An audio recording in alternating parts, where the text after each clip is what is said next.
And just like that, we're live. Awesome. Eric Holmes, thank you so much for joining today. It's absolutely my pleasure, and thank you for taking the time.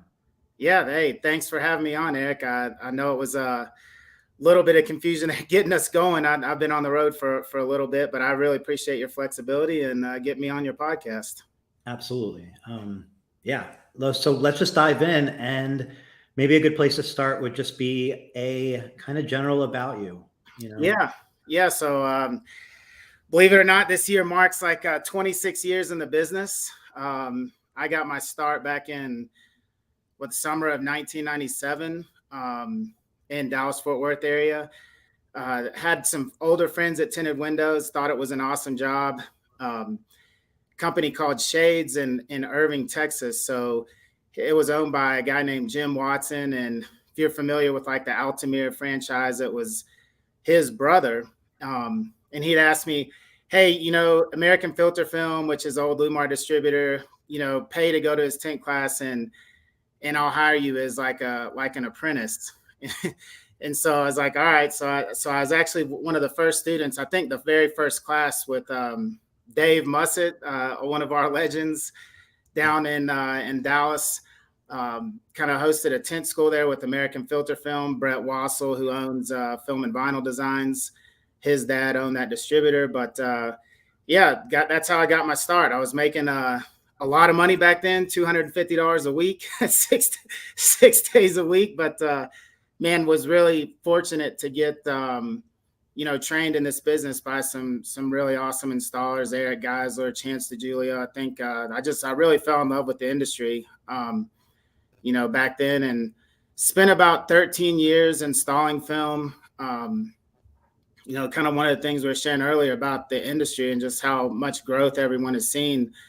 For me at that time, it was like, well, what do I want to do? Right. I don't want to continue to install film. I love the business. I want to do something. I want to get involved. I had a big passion to work for the manufacturer. And at that time, it was either a distributor or a company called Solutia, which owned Lumar. And, I needed a degree to get that job. So I was on the 10-year time frame to graduate college, got my degree and got a position as an account manager for Solutia back then here in Denver, Colorado, and been here for 13 years. So spent about half my career on the installation side and half on the manufacturing side. So it's been an awesome journey. So, okay, as somebody who was on both sides, what would you say to somebody who's maybe only spent their side like installing? Maybe they own their own shop or they work for somebody. They're installing most of the time, and they're wondering, should I do this for the rest of my career, or is there something to maybe working for a manufacturer? How, like, what do you see maybe the pros and cons potentially of that, or who is that a good fit for? And what could one do to over time potentially make them attractive to a manufacturer? Because there's probably a lot of shops, and how do you pick potentially? Well, and I tell you, man, times have evolved, right? I mean, when I was looking to get into this, you think window film was the key ticket item, and even back then, look, when I started here, things had evolved. But when I first got started, window film was sold on a warranty, not on technology. And tech services was, there was 3 guys within the company that were awesome at what they did, but trying to get one of those roles was really challenging, right? And so now you look at today, I mean, there's so much opportunity from, I would say follow your passion and make sure it's what you want to do, right? There's paint protection film is exploding, and that expertise is very challenging to find and train.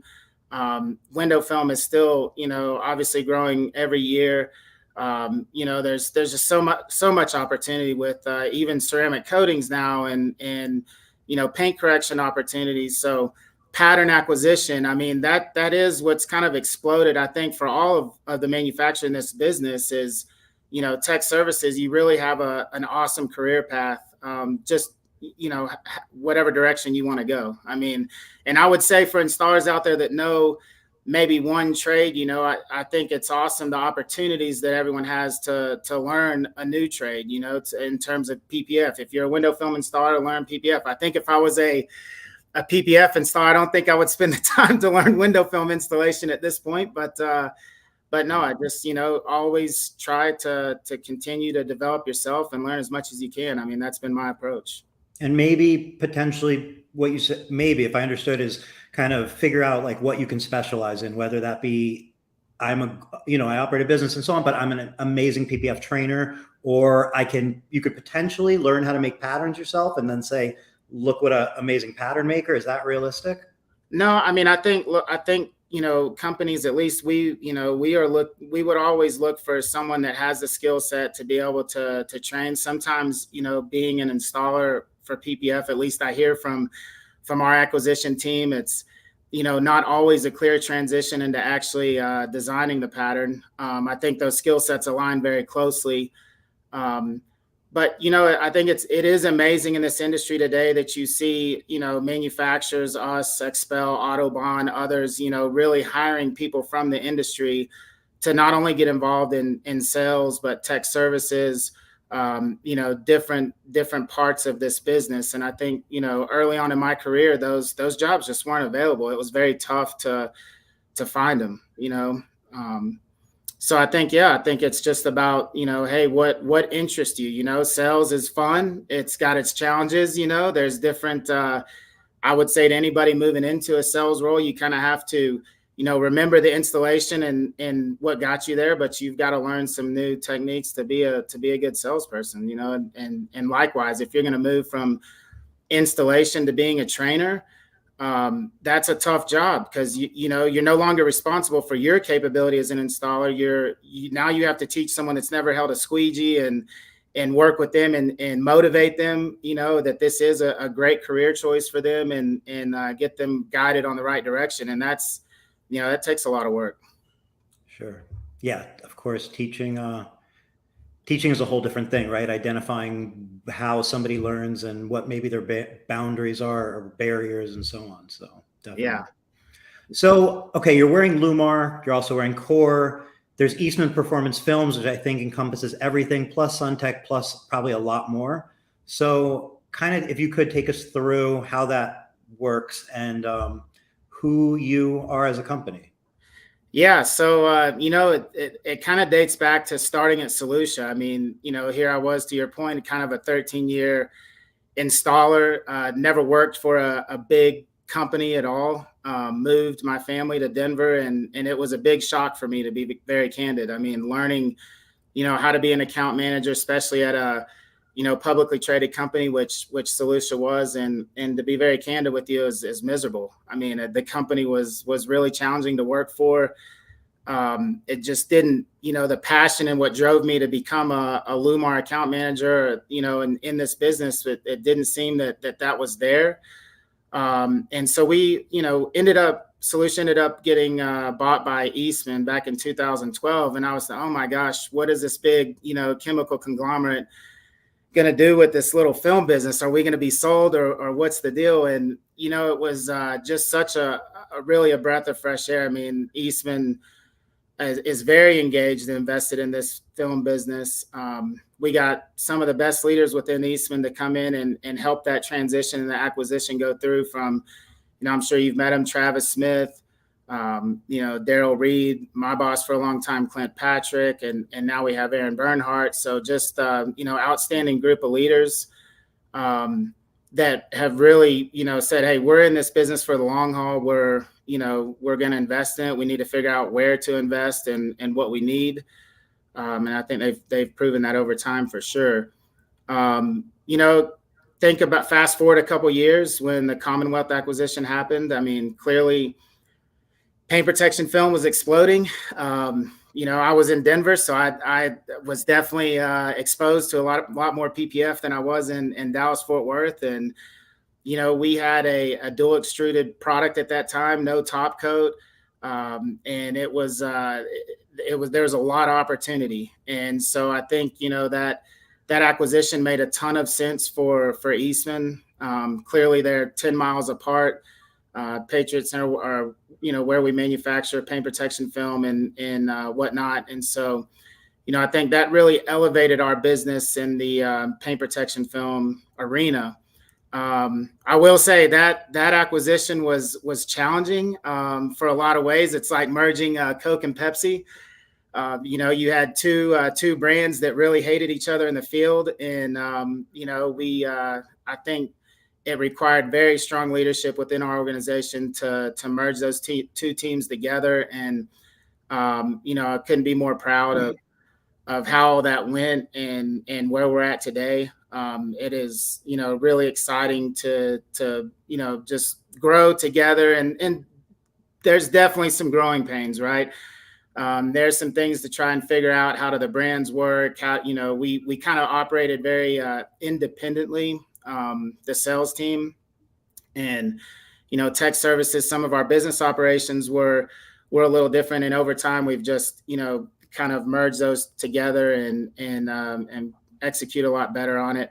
One of those is at SEMA, right? So at SEMA every year we've hosted 2 events, right? A SunTech event, a Lumar event. Here you have this, Eastman, we have this huge network of dealers, but they're still operated kind of independently. And it's like, hey, we are one company here. And I know there's 2 brands, but we decided last year to bring the event together, invite all SunTech dealers, invite all Lumar dealers, and rented out Dre's nightclub there. Just a fantastic time. Saw you there. Yeah, and we have a video. I guess let's let the video tell the whole story, and then we'll come back to it. Yeah? Yeah. All right, let's do it.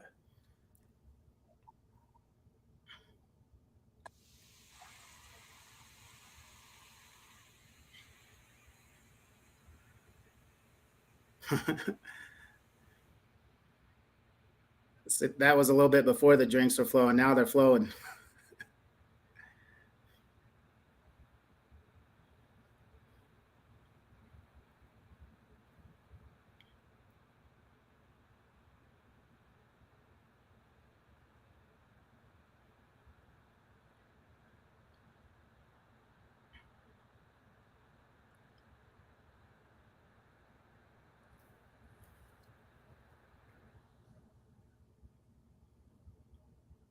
All right, so that's obviously an announcement that there will be another SEMA party there. You'll be running it back this coming November, beginning of November. Yep. I mean, it was just a great event. I think both sides had both brands, both dealers. It was awesome to see the interaction between everybody. I mean, it was a huge space, and we had a lot of people in there. How many people would you say were there? And I'm just trying to get back to this one spot in the video. So everybody there, you all closed down the entire place. So everybody there was the film community, paint protection, window film, right? Just to be clear, that's not any of the general public there. That's all community. That's all, all this industry, right? Right. A lot of our dealers, a lot of, prospects that whoever wanted to come, we always try to have a good event at SEMA. And, I think I should know this number, Eric, but I think it was between 600 and 800 people at this event. I mean, it was a huge space, and it was pretty packed.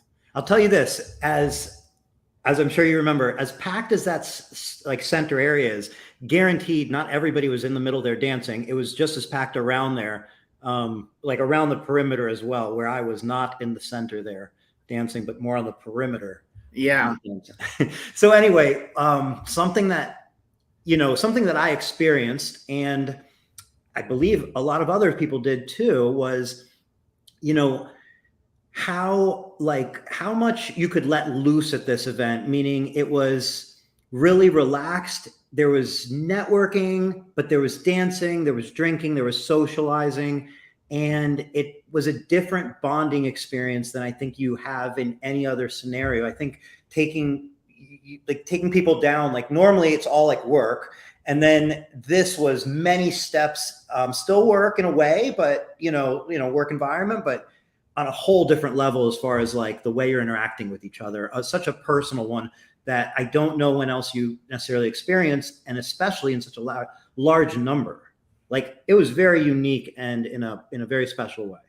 Yeah, and I'm super glad you had that experience. And I felt the same way. I think for years we were, hey, is this the right platform? Right? Are our dealers going to get upset? Is there a whatever, right? These two brands coming together, and I think the last several years, myself, Keith, and others involved were like, hey, we don't think this is an issue. Like, let's bring the dealer network together. You're talking about really Lumar that's been around for a very long time. We have a lot of very loyal dealers.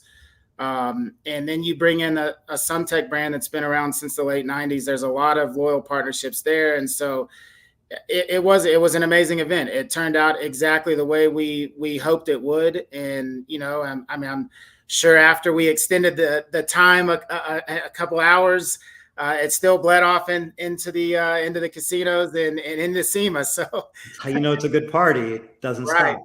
right. So yeah, it was an awesome deal. And we are focused on trying to bring that together. Especially you think about I love what the other manufacturers are doing with like a dealer events or dealer conference, and with Expel's dealer conference, Autobahn's dealer conference. I think those things are extremely important. We've had one forever and ever, and it's for our kind of select pro dealer network, our Formula One guys, our Vista guys. But I think there's a lot of desire within the business to figure out how do we open that up in a bigger way with everybody within our dealer network. I mean, it would be a massive event to pull off. And I think, just understanding how to make that work. We've never charged, right, for our dealers to get into, to come to a conference, and they got to get there. But then we pretty much cover everything else. And I think I love the idea of maybe possibly if we could charge, dealers to come in there, but these are all just obviously brainstorming ideas or whatnot. But yeah, I think there's definitely a drive to include the entire network and something like that. So I definitely, my vote, if I get a vote, it's that you do it because you figure it out. There has to be a way because, I've been to select pro meetings in the past as a dealer, and they're incredible. The Omni is where they're held every year. That was absolutely an inspiration for having Tinter battles at the Omni. It was inspired by your select pro meetings. And, that to me, like that, if you open it up to Lumar and Suntech dealers, I'd imagine it goes from something that maybe has, in my guess, 300 people to something that might have 1,000 or 1,500 people or 2,000 people. No, you're absolutely right. And I think we've done some regional events here and there to try and do that. But I agree. And I think it's just putting it together, right, and figuring out how to execute something like that and whatnot. So yeah. So here's a suggestion. You do it at the Lucas Oil Stadium, right? Yeah. You take half the stadium, and you have the Select Pro. I mean, you have the Lumar and Suntech meetings going throughout, but then you also have some general window film activities, and you have different meetings and different things going on. And I don't know how you pay for it, but the space was one that I got to experience during VCon, Gary Vaynerchuk's event.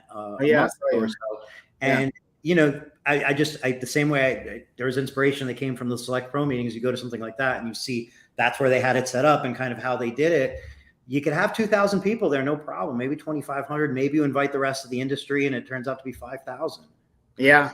I mean, I think for years, like we've always looked at maybe SEMA as a way to kind of have that dealer, event with the rest of our network, and then done something special with the Select Pro network. But hey, I mean, that's times evolve. I mean, you got to evolve with them, and we've been around a very long time as a company, as a brand. So it's just moving those things and pivoting to what's what's happening.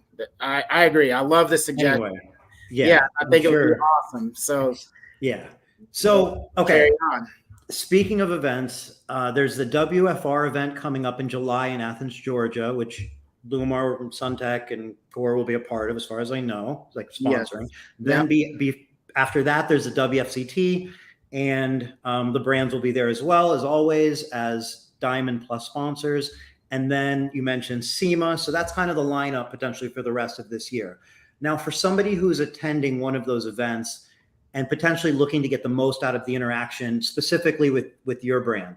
So potential maybe somebody who's not a dealer that is interested in being a dealer, or somebody who is a dealer. Maybe it's the first time to one of these events and they're coming up to the booth.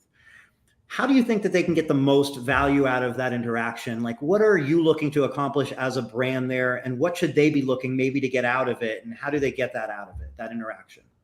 Yeah, I mean, I think always one of those, core things that we try to talk about is obviously we've spent a heck of a lot of time on our cutting software, and we can transition to that next or whatever, but obviously showing the industry, hey, this is what we've been working on. It's taken a tremendous amount of work, time, effort, money, you name it. But then it's about products too. Hey, what kind of products, and it's really about making that connection of where they're at, who their account manager would be. We hope to introduce them to our tech services team. We have an outstanding tech services team that are very passionate about serving this industry. And so, just kind of, I would encourage people to get a feel for who the manufacturer is. Like, what kind of company is this to do business with? I mean, those are things that me personally, I would be looking for. It's what I did look for as an installer. It's why I'm so tied to this, company and brand. I just had an outstanding experience working with American Filter Film and Dave Mussett over the years. He's still with us today. It's relationship driven. It's such a powerful thing, and it just motivates you. I mean, so that's partnerships are important, right? This industry is, we view it as it's more than a box of film. I mean, if you're looking for a box of film, great. There's a lot of places out there to get a box of film. I'm probably not your best choice if that's what you're looking for. Tell me more about what's more than the box of film, because I think some people don't necessarily know. Well, okay, what is, like, if they're just buying a box of film currently somewhere, what are they potentially missing out on? Yeah, I mean, I think it's, look, we have two separate teams that really support, our dealers. And it's not only, account manager standpoint to help, with business operations, right? And I mean, you've seen how this industry has changed. I think some of these higher end ceramic films coming out are, I've had so many conversations over the years. No, you can sell this for $600. Or what do you mean we can't? So it's like, hey, helping position, how you're going to present these products. Tech services, if a shop wants to get involved in paint protection film, hey, what do I need to do that? What does my shop need to look like? What is my sales pitch? How do I present it to the customer?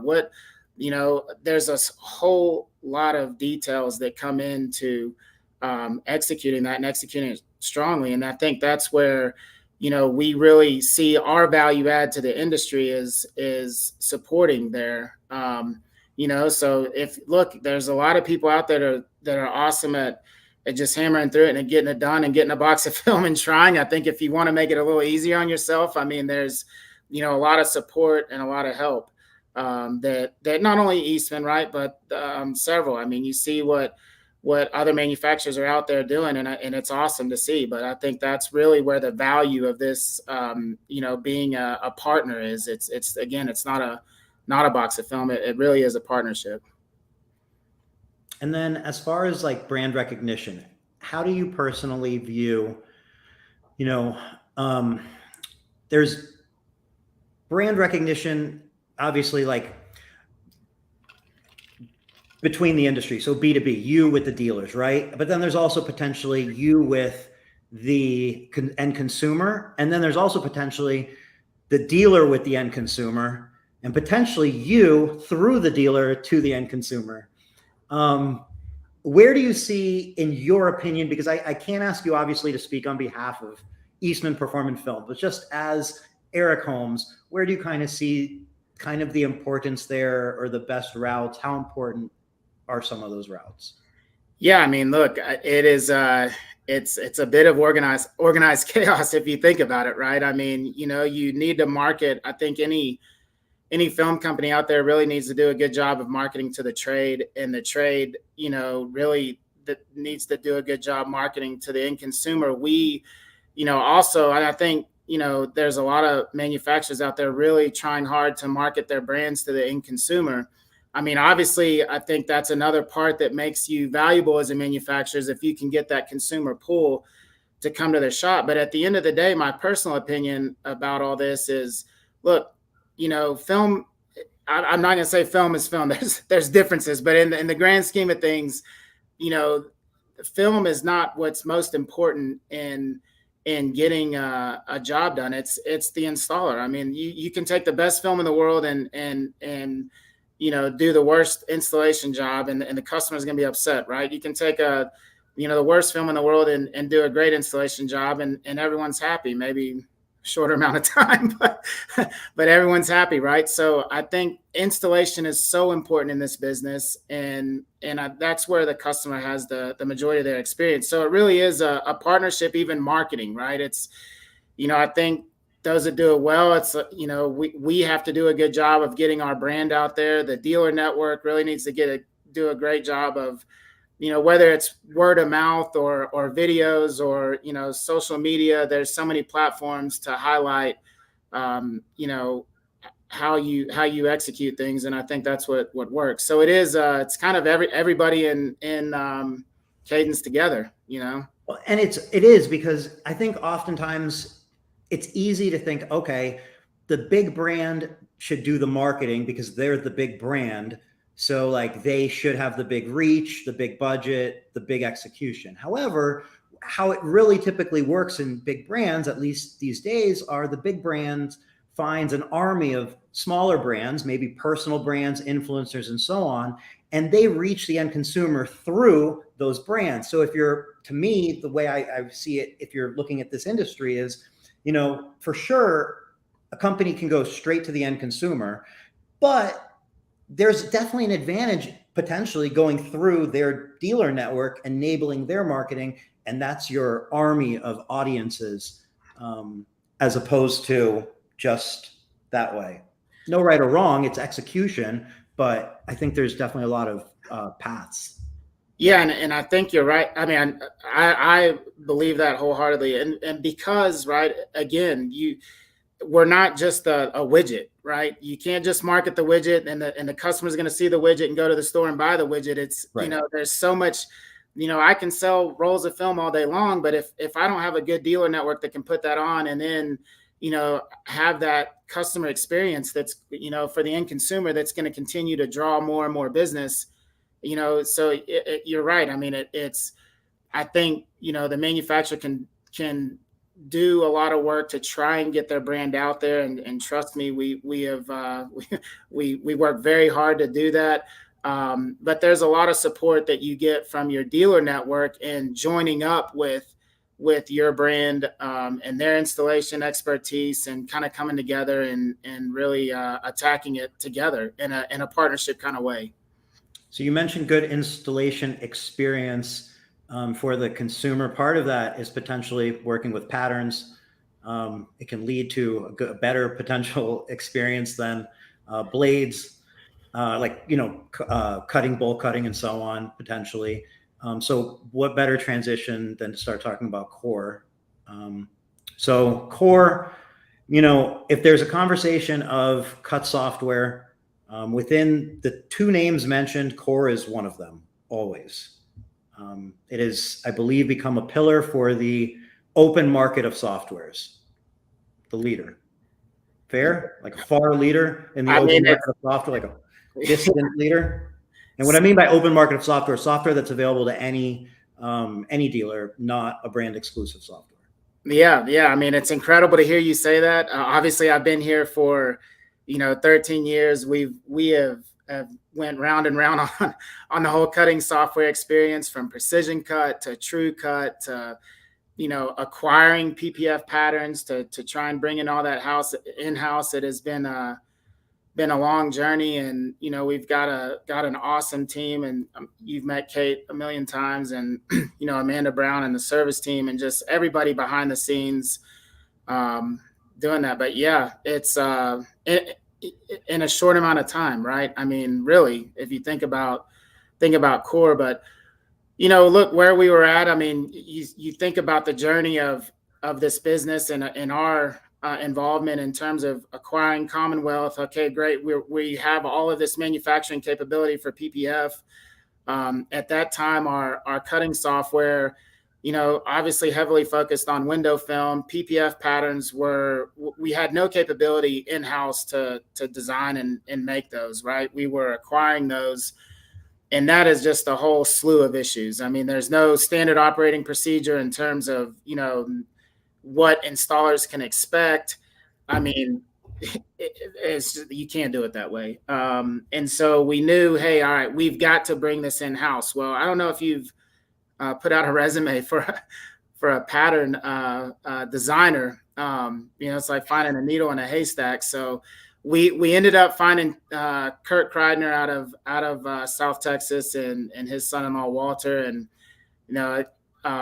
they really were the first people that we brought in to help us bring pattern design in house. And we had to start from the bottom, right? We had no mapping process. I mean, we had cars in precision cut and true cut that 6 different pattern options for the same fender. I mean, so you're getting calls and complaints like, hey, this pattern doesn't fit. Okay, let me change it. And then there's 5 other patterns that it was an absolute mess. So, we knew we had to control that process. And so we started with Kurt and Walter. We built up a team. We hired some amazing people like Rob Ruska, Dustin Hall. Mike Powell's been with us for a long time, Nick Brown. And, at that time said, okay, we've got the capability to kind of design and fix these patterns. We're going to, build a new platform to house these patterns, because not only were we extremely motivated to provide like a really awesome user experience for installers, but we were managing 3 databases for patterns. And that is a huge time kill, trying to upload those patterns in 3 different systems. It was a bit of a mess. But one thing that was very important to us was not to take all those patterns and dump them into core, right? And I know the industry, we didn't put patterns in there older than 2015. For a while, we tried to put select patterns in there. I know that upset a lot of people. At the same time, it was one of those deals. It's like, look, the quality of these patterns aren't very good. We don't want you to use those patterns and that be your experience with core. So we had to make some tough choices to get that out there. But we spent the better part during COVID and whatnot of 18 months, 2 years with what we called, I guess, a pod. We had a designer and Rob or somebody like that leading the team and physically fitting the patterns that we had in the system and fixing them and then putting them in core. It is incredible the amount of time and effort that those teams put together to doing that. But to be candid, we still had gaps in our database. There was still some opportunity to really bolster up our pattern acquisition team. And that's when, the Premium Shield acquisition happened for us and made a lot of sense for our business. And, couldn't be more proud of Adam and Chris and those guys that are responsible for making our patterns and leading that team now. Those guys are incredible. For years we've dealt with pattern complaints as Eastman sales team, and that is not the case, anymore. I mean, I think no one's perfect, right? You're always going to have problems. You're always going to have some issues, but what a positive journey that's been. And so, it's pretty amazing where we're at today. Yeah. I mean, look, like you said, nothing's perfect. Everything's always going to be getting better and growing. But the point is to have a company of your size put such a focus on a software has to be commended, period. It shows like I'm a firm believer in software. It tremendous efficiency. It changes a business wherever you can apply software. I mean, I think everybody knows how valuable software is. So, whether you're going to use the software you like best, that's what everybody should do. But with that said, regardless, I commend any company going forward, like going all in. And, you know, a lot of the companies that, a lot of the other companies that are out there, there doesn't seem to be like super like innovation going on with them, like super tremendous focus of growth or change from my understanding. Whereas you have a focused team and a separate almost brand that is completely all in with this. So what that means is, you know, where we are now, where you are now is where you are now, which is from my, you know, my kind of seeing the posts in groups, it comes up a lot. You're doing wonderfully, but where are you going to be in 5 years or 10 years from now? How far down that journey and what does that look like? And you have to be here before you can get there. So, you know, I think like anybody who doesn't like something about it, the best thing you can do is provide that feedback in some sort of palatable way, because that's going to be beneficial, you know, for everybody. Yeah, and I tell you, you said so many things there that have just you know, been a challenge in building this. I mean, number one, you know, Precision Cut, True Cut, those platforms were kind of third party supplied, and you know, we you know, you know how the software game works. We work with them, we say what we want, they build up a statement of work, they do it. You know, it's you lose a lot of control in the functionality, and so, you know, not only again did we want to move to one platform, but we wanted to control that in house and have the ability to you know, internally build, you know, add features when we want to add features, and have our own team that has that capability. And so Eastman, you know, really we've got a huge team now that's all they're focused on. And you know, look, it didn't happen as quick, I think, as every one of us wanted it to happen. It is a massive challenge to, you know, build a cutting software in the short amount of time. We had a lot of years to catch up, right? I mean, clearly we had a pretty good window film database, but even then, you know what Mike Powell and his team have done on the window film side to come together and get it in there. But now, you know, now as we look forward to the future, it's like, okay, we've got this platform that we feel is, you know, and the industry's telling us, right, is that, hey, we really like the user experience. We've got a pretty big core forum, a Facebook group. We get tons of feedback there. Even that was a challenge in the beginning. It's like, oh my gosh, do we set this up? What if someone's really teed off at it and, you know, it spirals out of control? And it's like, look, we need to know, you know, what are the challenges? We need to know what the dealer network hates about the software, loves about the software. We need the feedback. We might not always be able to fix what that issue is or change, but I think what's awesome about that experience is now you have other dealers, right, that jump in and say, dude, I just did this car, you know, last week, it fit really great. Or, hey, I just did this car, you know, Chris, can you guys address this pattern? It really needs to be fixed. So that communication back and forth is something we've, you know, really never had in the past with our other softwares. That's been awesome. But yeah, I mean, core, we understand a cutting software really is at that's the name, at the core of your business. I mean, it's, you know, you rely on it for not only cutting film, but I mean, you know, things of shop management or other activities. You know, the big one is understanding how much you're spending on film, and, you know, what's your profit, you know, how much, maybe what was your job cost on that particular car you did. I think those things are really critical for businesses as they're looking to scale their business. Can they hire that next person? Can they afford it? You know, what are their margins on their on their products? You know, hey, what packages make me more money than others? I mean, you know, I think oftentimes we get started in this business and we think about, oh, I'll buy a roll of film and I made X dollars on it, you know, and instead of like really understanding where your margins are on each service and focusing on those services. So I think that's so important. That's like so enormously, unbelievably beyond being able to emphasize enough how important it is to know your profit margins on different services, how much time it takes, obviously, as part of your profit margins. So you can understand that and drive your focus in places that make you money or are easy for you or whatever, but at least know how to steer the ship, right? Absolutely. I mean, it's, you know, it really is critical. And so, yeah, we look forward to that. I've been, you know, a big proponent of getting more analytics into the software to help, with those type of activities. But yeah, and then, I guess one of the other things, that's been talked about is, hey, why is Eastman, why is it open? Why can any dealer, use core? And, there's been comments made that we're enabling our, competition against our own dealer network. And, here's kind of our view on that. I mean, first and foremost, I mean, again, as we stated, you look back, 5 years ago and ask, hey, what good cutting softwares are there?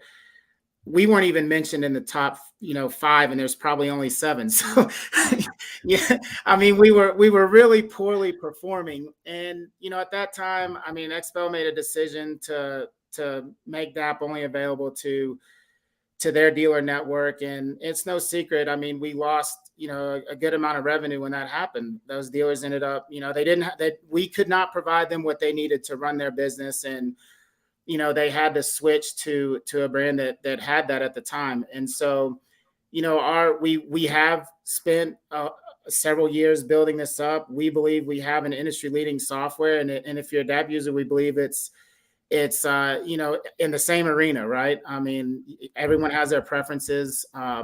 The feedback tells us that we're doing a pretty good job. Pattern fitment's awesome. So it's, hey, try it out, right? We want to, first of all, we want to earn those dealers business back that we lost. And maybe, they need to understand, hey, can I trust Eastman now as a software good? Can I build can I rely on our business operations on core? Am I going to be able to depend on the software? And look, if not, you want to stick with the film that you have, you're going to pay a premium for core. Our dealer network does get it at a discounted price. But furthermore, I mean, looking bigger picture, Eric, I mean, what would you assume that PPF penetration rate is in North America today? I mean, it's tiny, whatever it is, super tiny, like super tiny. Yeah, I mean, I think maybe north of 5%, less than 10% probably is where I would go with that. And what do you think is the biggest barrier to growth in this business, right? I mean, obviously it's clear. I mean, installation and labor is the biggest challenge to growing this industry. And lastly, you think about the end consumer. I mean, what would prevent an end consumer from purchasing that? They go buy PPF once, and what would prevent them from buying it the second, the third, the fourth, the fifth time? If it came out bad, if when it was removed, it pulled the paint off, if they had cut the paint during install, if it looked horrible after a couple of years. Yeah, I mean, a bad installation or a bad experience with the film, they wouldn't want to do it again, right? And they tell all their friends and they post pictures, and you see all these nightmare installation jobs. And so, I think, look, if you can execute good installation jobs, you're going to grow the category from 5%, 10%, 15, 20%. And that's our vision, right? There's so much opportunity in this industry to continue to grow, not only for us, for all of our competitors. And I think executing good quality installation is what's going to benefit everybody.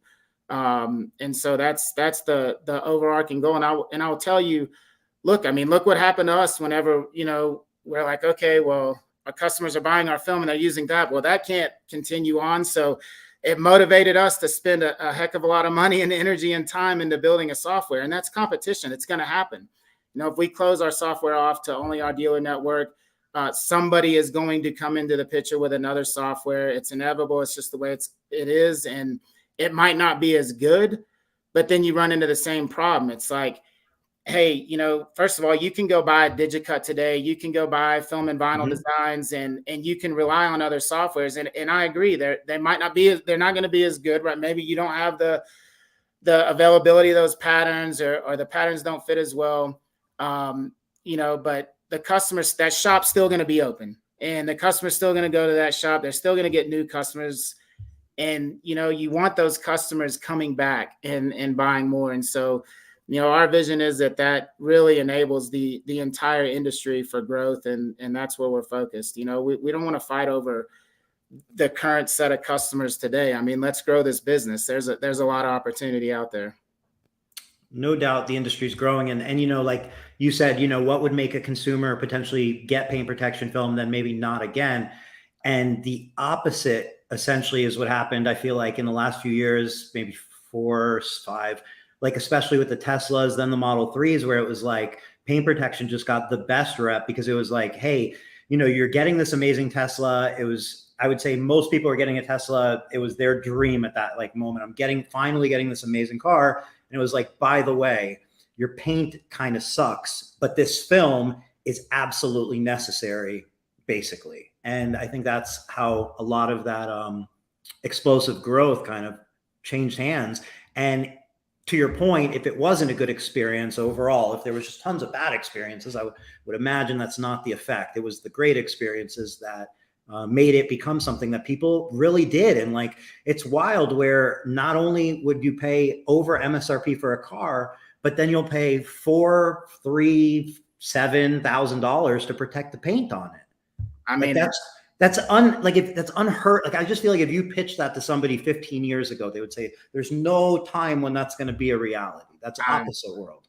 I could not agree with you more. I mean, it is absolutely bonkers where it's headed and what consumers are willing to spend to protect their paint, and that's awesome, right? I mean, and you know, especially over the last couple of years where demand has been a heck of a lot higher than supply on cars. I mean, you know, the average car is what, you know, 50, you know, 50 grand these days. So, you know, spending $2,500 on a full front end or whatever, you know, people are charging out there. I mean, it's a good solid investment, you know, and the other thing to that too, right? It's not just the cutting software that enables growth. I mean, the level of installation that I see in shops these days is absolutely incredible. I mean, where installation has gone, dealers are pushing the limits on, you know, how to make this film, you know, hide in corners that you can't see edges. I mean, it's absolutely unbelievable what a lot of these dealers are doing for film installation. And so,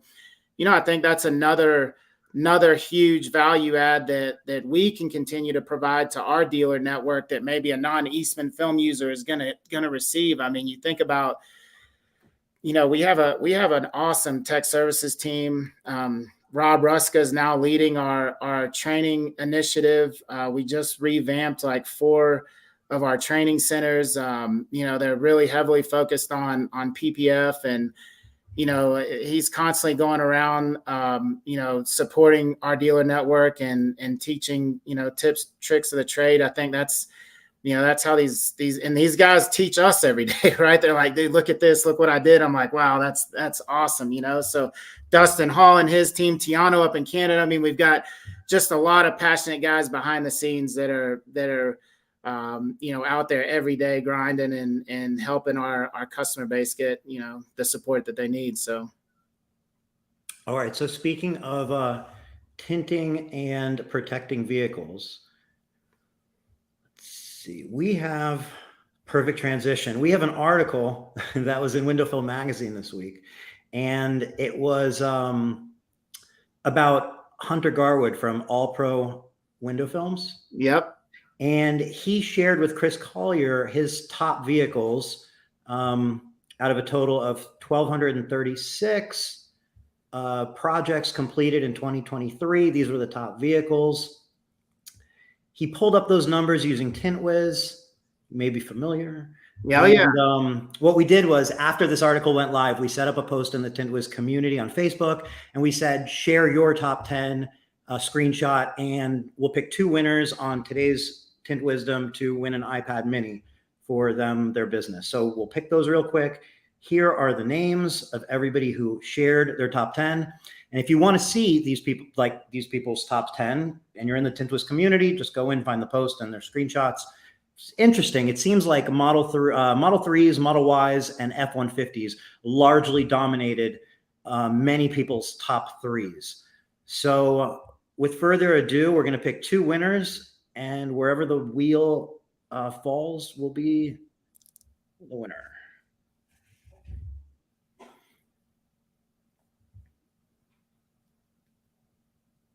Looks like it's Cheyenne. Congratulations, Cheyenne. Awesome. And let's do it one more time.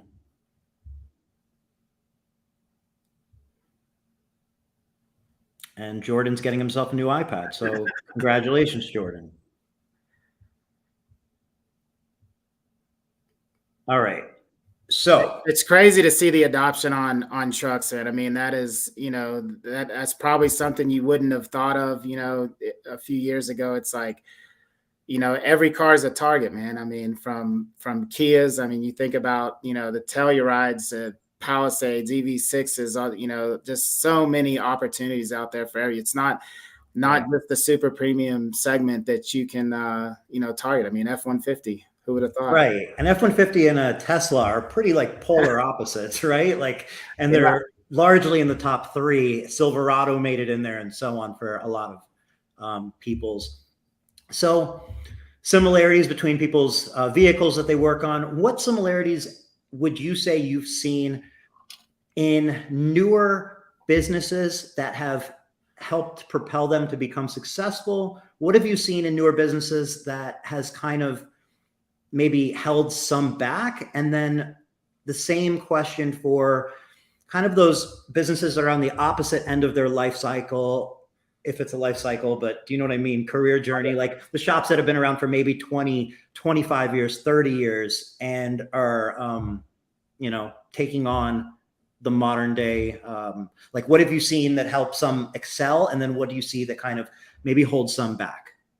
Well, I mean, I think a big proponent of success is a reason why you are doing so fantastic in this industry is the more that you can digitize and build processes for how you handle lead generation, for how you handle scheduling, for, operating your business. I mean, listen, when I got started here, I called on a lot of customers that are still handwriting invoices, and hey, that's awesome, but there's efficiencies that you can improve by digitizing your process and really utilizing the tools out there, and helps keep track of leads, lead generation. I think really honing in on your sales strategy and understanding where, depending on your shop, how much shop space do you have?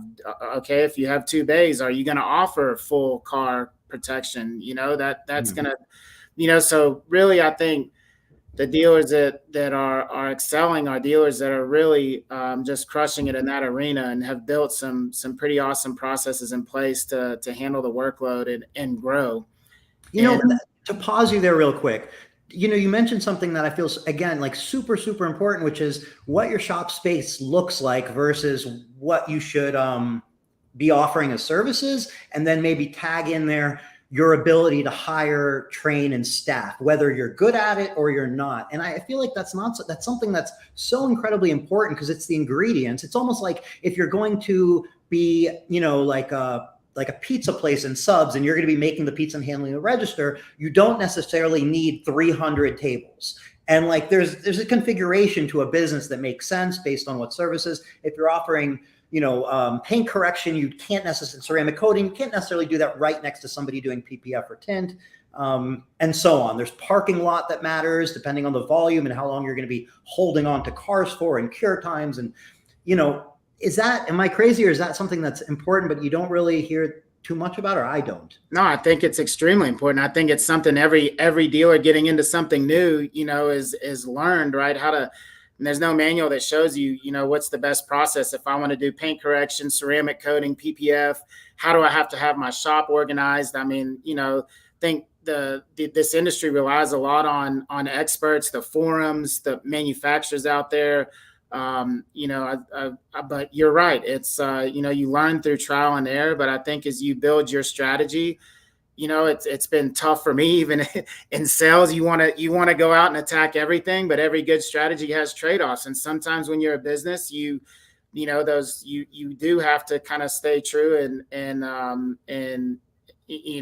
maybe not accept some of the things that maybe you would want just because it's not conducive for you to continue to build your business. So, that's what we're seeing. I think, again, like PPF is one of those. If you have a really good window film operation and you want to expand into PPF, there's some inherent different things you need to do to execute PPF installation. I mean, it might require you to go get another bay or another building or move, or website stuff is so critical, right? To have your services and It's kind of whatnot. your whole business in a way, like at least at the first stage, it's Yeah, your whole thing in a way for a lot, in my opinion. It's I mean, huge. Then yeah, the reality is when they get there, if it kind of matches the perception you built or not. But right, it's unbelievably important to get them there. right, right. And then, I think the other thing is, as with anything, I think we can't be scared to fail, right? We're going to make mistakes. We got to learn from it, and we got to move on and understand when we do fail, what we do to get back up and go forward.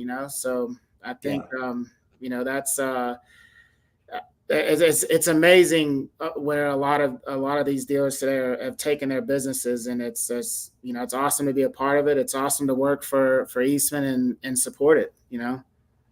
If you were one person, which you are one person, but if you are one person starting a new business with about $25,000 in the bank and maybe about $10,000 open on a credit card, and they have a choice of going in flat glass mobile, obviously, automotive mobile, automotive with a small shop, automotive working out of other people's shops, automotive, maybe we said mobile already. And then with automotive, you could do tint, PPF, coatings, whatever, vinyl wraps, and so on. How are you structuring your business as you tip your toes into the industry?